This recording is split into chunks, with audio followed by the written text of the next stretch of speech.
હક ના ખાઈને કરોડપતિ બને છે। તમે આ તમારા વોર્ડનના ઘરે જશો ને તો બધું ખબર પડી જશે। આને કહો એક દિવસ તમારા ઘરના વિઝિટ કરાવો ત્યારે ખબર પડશે કે આ ઘરમાં કેટલી મોટી મોટી એસીઓ અને આના ઘરમાં કેટલા મોટા ગાડીઓ છે। અહીંયા લઈને નહીં આવશે કેમ કે આને ખબર છે કે આ વિદ્યાર્થી જોઈ લેશે।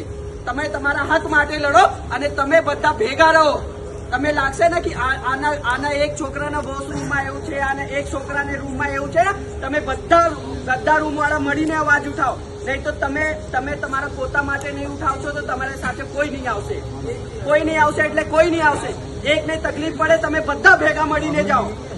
ત્યારે આ લોકો એટલા હિંમત નથી કે આ લોકો કશું કરી શકે। તમારા સાથે એબીવીપી ખડા છે અને અમે લોકો તમારા સાથે ઉભા છે। અમે પણ વિદ્યાર્થીઓ છે। અમે ખબર છે ફ્યુચર શું થાય છે, ફ્યુચર શું છે અમે લોકોને ખબર છે।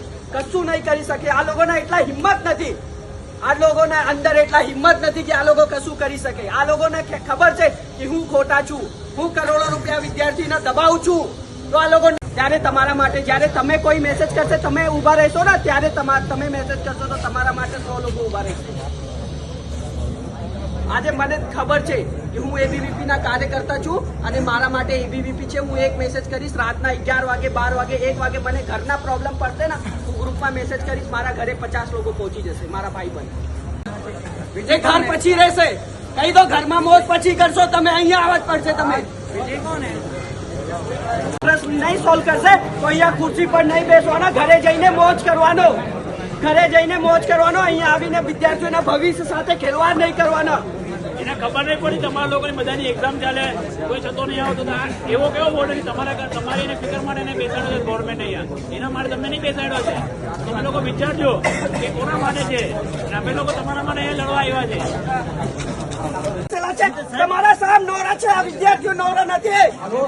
આ વિદ્યાર્થીઓના એક્ઝામ છે, આ વિદ્યાર્થીઓ નોરા નથી।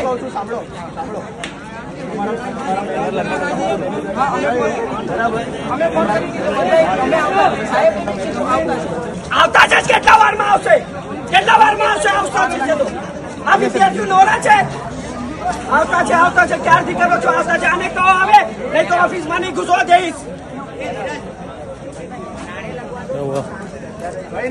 આવે છે આ દારૂ પીધો છે,